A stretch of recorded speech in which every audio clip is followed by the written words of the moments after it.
Death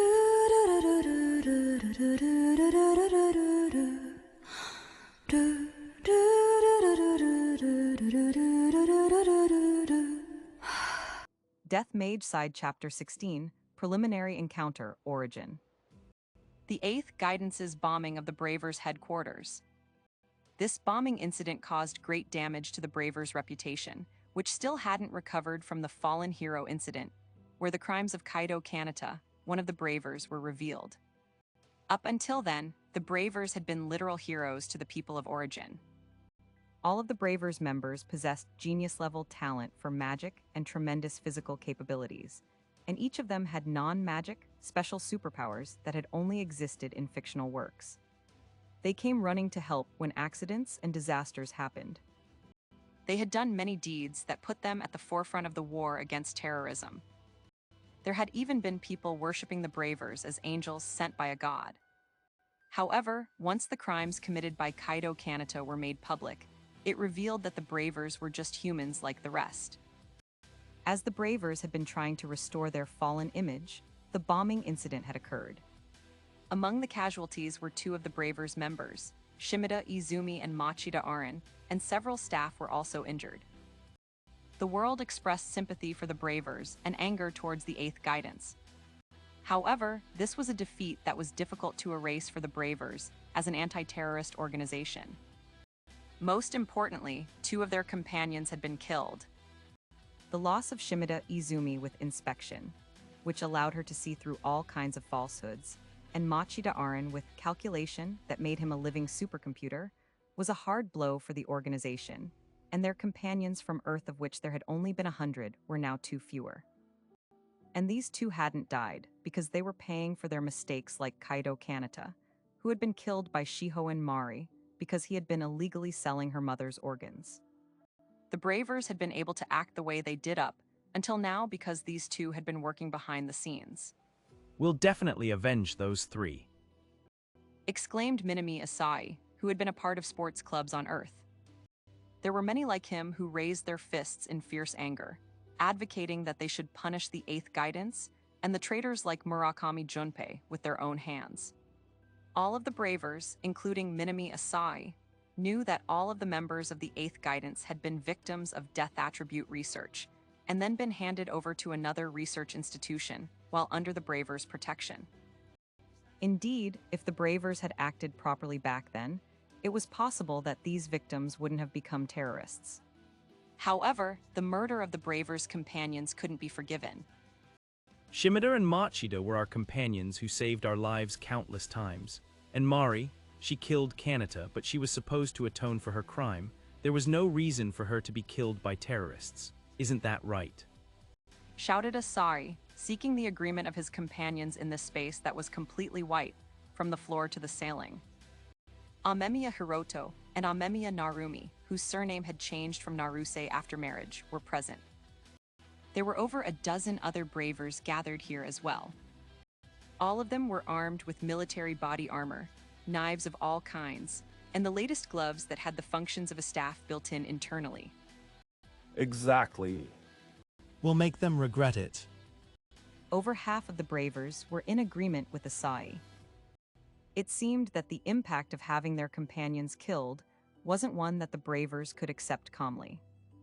Though the reincarnated individuals had been trained to fight terrorists and engaged in battle with them many times, they had never been defeated. Due to the talent for magic, fortunes, and cheat-like abilities that had been given to them, they had been able to emerge victorious continuously. Some had suffered serious injuries and even nearly died. However, these wounds were healed by magic and cheat-like abilities, and they had managed to slip through the battlefield alive. The exception was Kaido Kanata, who had been killed by another reincarnated individual. This was why the reincarnated individuals were not accustomed to the deaths of their companions. It's not good. This is headed in a bad direction. Hiroto grimaced at Asai and his companions, who were getting more and more spirited. Being the only one other than the Oracle, Endo Koya, who knew that the undead was actually another reincarnated individual, he wanted to capture the members of the 8th Guidance as quietly as possible, as they were those who had been saved by his companion. The Eighth Guidance was committing crimes repeatedly all over the world, in developed nations in particular, so it would be impossible to acquit them. Hiroto had intended to secure them in a facility where their human rights would be respected as much as possible, or if it was possible to convince them, secretly sneak them out into a third-world country.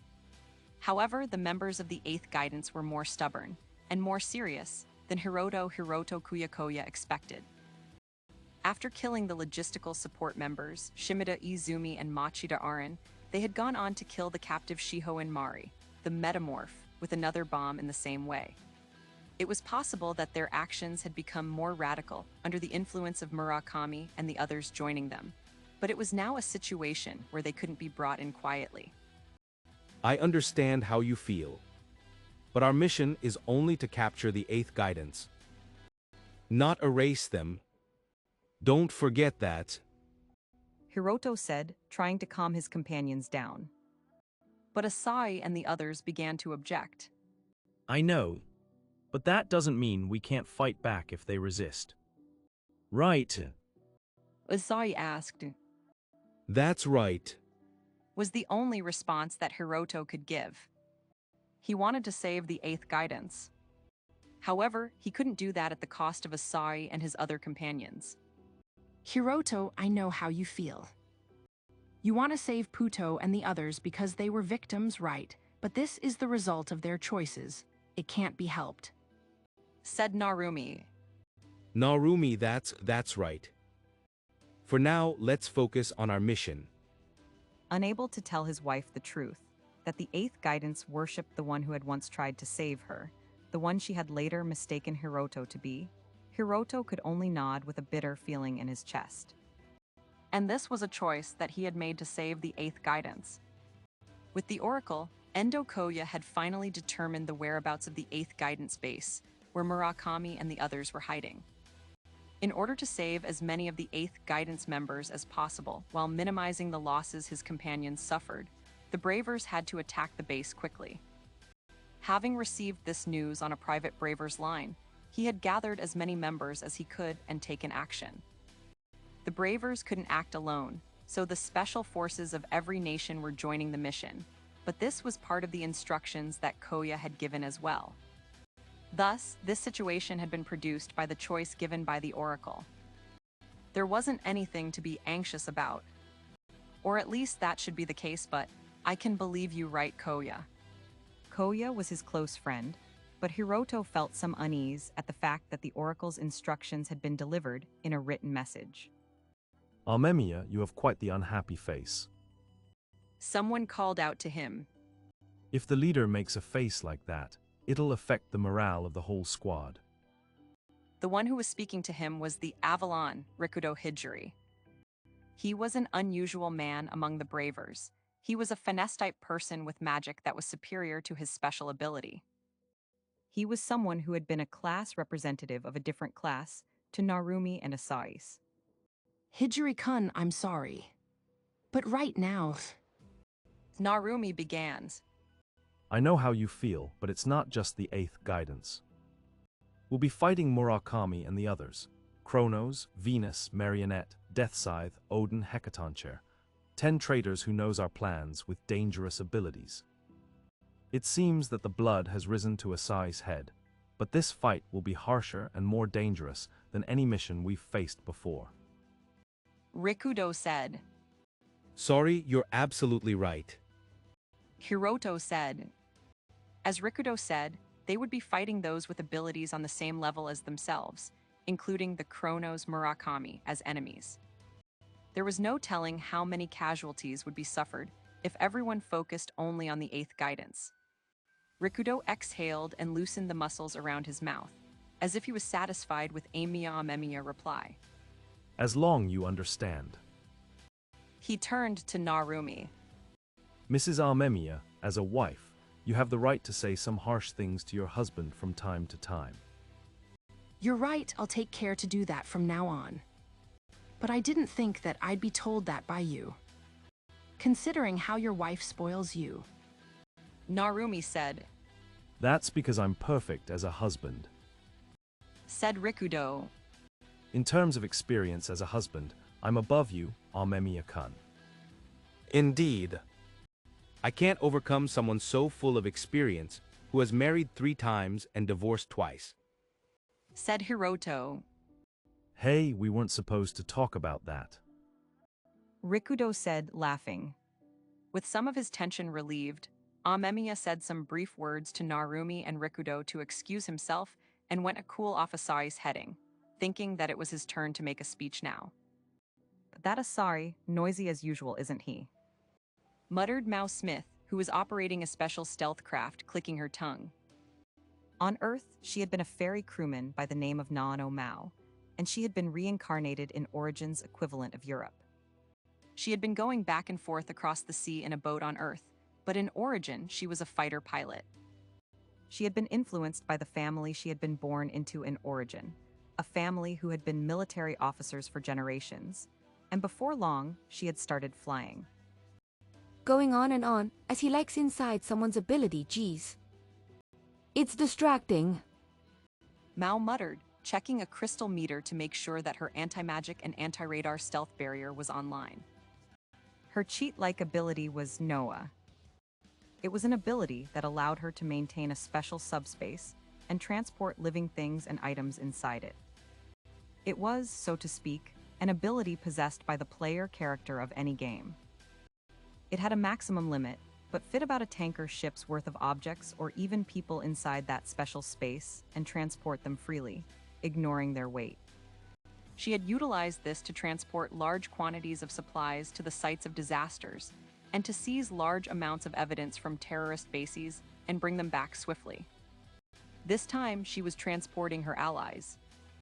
Mao could have used a transport helicopter, but flying a fighter on her own while transporting them allowed her to deliver them to the 8th Guidance's base far more quickly. Still, these were strange orders, weren't they? Mao was concerned about Endo Koya's orders. There was one more seat in the stealth fighter, but instead of a co-pilot, a small box had been placed there. Do not tell any of the other bravers about the existence of this box's contents, and then hand its contents to Amemiya Hiroto after you arrive at the destination. Those were her orders. Why did she have to transport it outside of Noah, and why did she have to keep its existence a secret? It was too mysterious. But they're the Oracle's orders, right? Even if I asked Endo directly, he probably wouldn't answer me. There was no explanation for the results produced by the Oracle. Even Endo Koya himself, the one who possessed the ability, was unlikely to know why things had to be like this. But the reality was that the Oracle's strange instructions had saved the lives of the bravers many times. It's a small price to pay if I have to keep the existence of one small box secret to save my allies' lives. Now then, I suppose we're arriving soon. And then, just as Mao began switching the stealth fighter from flight mode to vertical movement mode. It's just as Murakami and Shade said, isn't it? An unfamiliar, high-pitched voice came from behind her without warning. Before she could react, a knife held by a white hand extending from behind was thrust into her neck. With this, she can't recite incantations, can she? Isn't this a great victory for Jack? In the corner of her vision, Mao saw the member of the 8th Guidance, who possessed a swollen head that appeared as if he was wearing a pumpkin over his face, Jack O'Lantern. Yeah, that's amazing, Jack. With this, everyone can die. And then a lifeless-looking, ghost-like girl appeared, as if this were a horror movie. It was the Gazer, Minuma Hitomi, who had joined the 8th Guidance along with Murakami and the others, or rather, kidnapped and taken with them. These guys, an 8th Guidance member and Gazer, why are they here?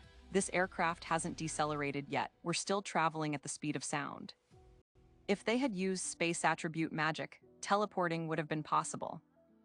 However, that would require accurate coordinates of the destination point.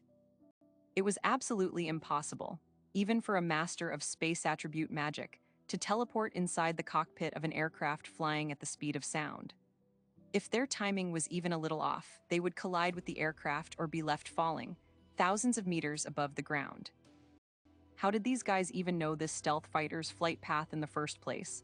This is bad, I don't have time to think. Mao's head was filled with questions, but she had no time to address them.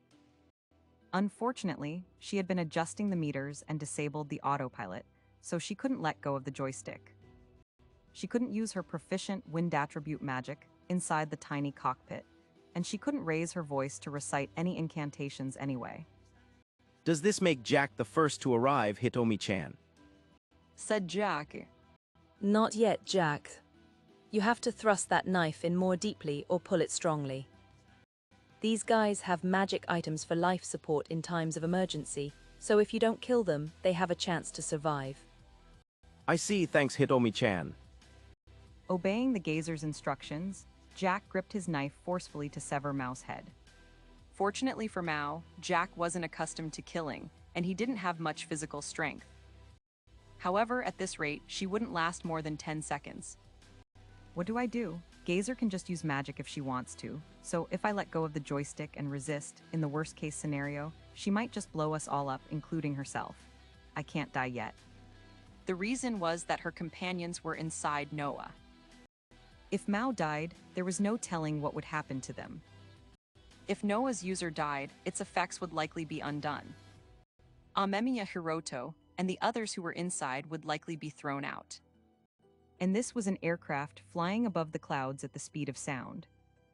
Of course, even if the Bravers were thrown out here, they were all first-rate users of magic, so they might survive. But what if they crashed into this stealth aircraft that was traveling at the speed of sound the moment they were thrown out? What if they immediately lost consciousness due to the change in atmospheric pressure? Even with their magic items, the situation was not very optimistic. Gazer was overvaluing them. The function of those magic items was only to buy a little time before death when their users were fatally wounded. To think that I was the passionate type who would give her life to save her allies. Jack, hurry and kill that woman. Hitomi-chan, you'll hurt your face. The moment Gazer and Jack spoke, the cockpit flew open as if exploding. And then the seat that Mao was sitting in was ejected. Escape successful. It looks like I was able to avenge myself, too. Mao had activated the aircraft's escape mechanism, launching herself into the sky, and now she began falling. In her field of vision, she could see her aircraft that was more expensive than her entire lifetime's income, becoming rapidly more distant, as well as Jack and Gazer, who were falling towards the ground. The moment Mao ejected, Jack had protected Gazer. Because of this, there was a large dent in his swollen head. He had likely died instantly. Gazer was falling, embracing the dead Jack. She went and found a single man. How can she do such a suicidal thing when she's got someone she loves? Mao coughed. Because the knife had come out of her throat, she was bleeding more violently. And because she had forcibly activated the escape mechanism during sonic speed flight, her bones were broken in several places, too. Her organs seemed to be in bad shape as well. With this, even her magic item wouldn't know which fatal wound to heal. At this rate, I won't have time to let everyone out of Noah and save them. I'm rapidly accelerating towards the ground anyway. Perhaps because of the attack that Gazer performed before dying, Mao's parachute wouldn't open. And I suppose I'm losing consciousness now. If you all survive being thrown out, make my funeral a grand one, Mao thought as she parted with her consciousness. I suppose Jack and Gazer should have gone ahead by now. Endo Koya said as he worked on his PC. If I do this here then this, how complicated. This is why I hate machines. He went through numerous complex procedures, putting a program into the computer. And I'm done. With this, everything has become your crime. I've made the reason for your crime, because you heard a demon's voice, and all of the oracle's predictions were the predictions of a demon. Not that I know what a demon is, though. Koya was in a room alone, talking to himself in the mirror. Of course, the mirror's reflection of him was also alone. However, his face was unusually stiff. The muscles of his face were spasming, and his mouth and cheeks were crooked. Don't be so angry, Oracle Endo Koya. It's your fault for being so focused on finding Murakami and the rest of us, neglecting your own protection. That's why your body was taken over by an evil spirit, by Shade. The one manipulating Endo Koya's body was one of the Eighth Guidance's members, Shade, who had lost his physical body but gained the ability to possess corpses. Normally, he could only possess dead bodies, but he could actually possess a living human just once, taking over their body. Murakami and the others had been used as bait, and then Shade had used this power to take over Endo Koya's body. And then he had set a trap for Amemiya Hiroto and the others, saying that these were the instructions of the oracle. He had ordered for a box containing an almost dead mouse to be placed in the stealth fighter's cockpit, so that Jack could be sent in, as he was able to teleport near any almost dead person. Or to be more precise, any almost dead creature. It's easy, isn't it? If I just say that it's the result given by the oracle, everyone moves about in interesting ways. Everyone carries out your orders, no matter how strange they are. Like, pretend to show no hostility towards the undead. The moment Shade spoke these words, his face's convulsions stopped. Surprised, Murakami heard from Gazer, so he knows it. That's why I've decided that I'm definitely going to kill you. Shade said, picking up a hand grenade that he had acquired beforehand by saying that it was needed for the oracle's orders.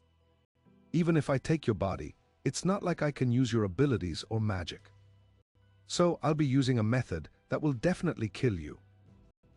If you don't have a body of your own, killing yourself takes some time too. The reason Shade could only take over a living human's body once was because once he did so, he would fuse with that body and never be able to leave it. In other words, if Endo Koya died, Shade would die as well. I could wait 3 hours for the false information that I created using Endo Koya's body to spread across the world, but I don't want to be the only one left alive when everyone else has died. Shade pulled the pin from the hand grenade, held it in his mouth and closed his eyes. Guna. Jack, Gazer, Mouse Smith, Endo Koya and Shade have gone. Enma announced to his companions. He was a boy whose entire eyes were black, even the parts that were supposed to be white. The Eighth Guidance's base, or to be more precise, the battlefield that Puto and the others had prepared for the decisive battle, was a ruin in northern Europe. It was a historical ruin, in the middle of what had been turned into a barren wasteland, filled with rocks by an ultimate weapon that had been used in a previous Great War. The infrastructure and everything else was dead, and staying here for extended periods of time would normally be impossible. Puto and the others were using the subway system beneath this desert as their base. The remaining members of the Eighth Guidance, who surrounded a large table that they had found in the ruins, all directed their gazes towards Puto simultaneously. So have the others died? Puto asked, not moving a single eyebrow despite the gazes of her companions.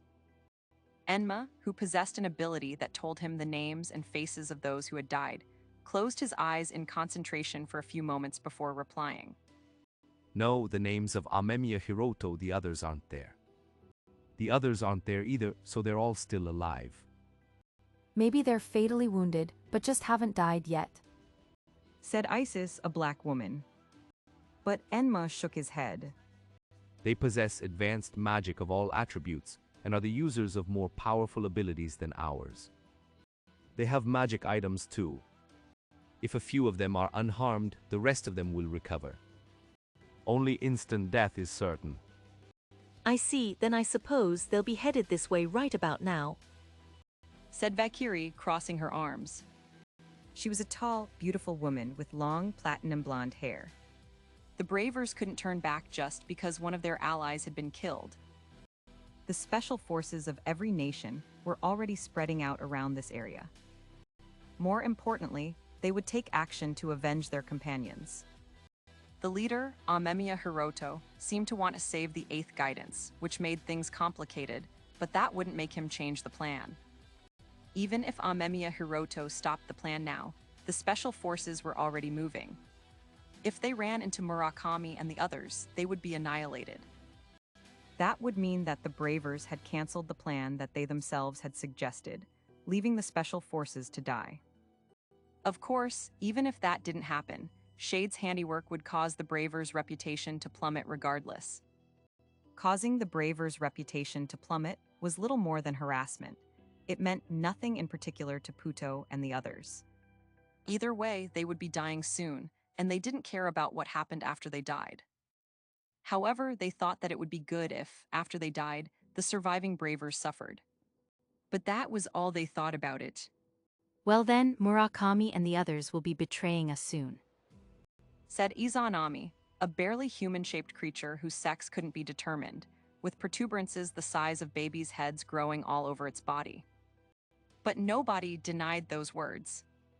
They had already established that Murakami and the others, who had betrayed the bravers, would betray them as well. So what are we going to do, Puto? Asked the sweet-looking Baba Yaga, who had her hair in braids. Let's see. For now, let's finish eating, said Puto, pointing at the numerous onigiri on the plates lined up on the table. They were in the middle of a meal. They were upholding the 8th guidance's rule of all sharing a meal together, at least once a day. However, as Shade had no physical body, he had always just passed some food through the stomach of whatever corpse he possessed, and several days ago, he had gone off to act separately from the rest. And because Mouse Stealth Fighter had departed earlier than expected today, Jack and Gazer had disappeared partway through the meal. Good night, Jack, Shade, Gazer. Let us meet on the other side, Puto said. I wonder about that. Maybe Shade is sleeping right about now. At night, he always complained that he couldn't sleep because he didn't have a physical body. I wonder what Jack and Gazer are doing. Do you think they managed to say hello to the undead? Knowing those two, I'm sure they would be too nervous to be able to say anything. Well then, Shade won't have any time to sleep, either.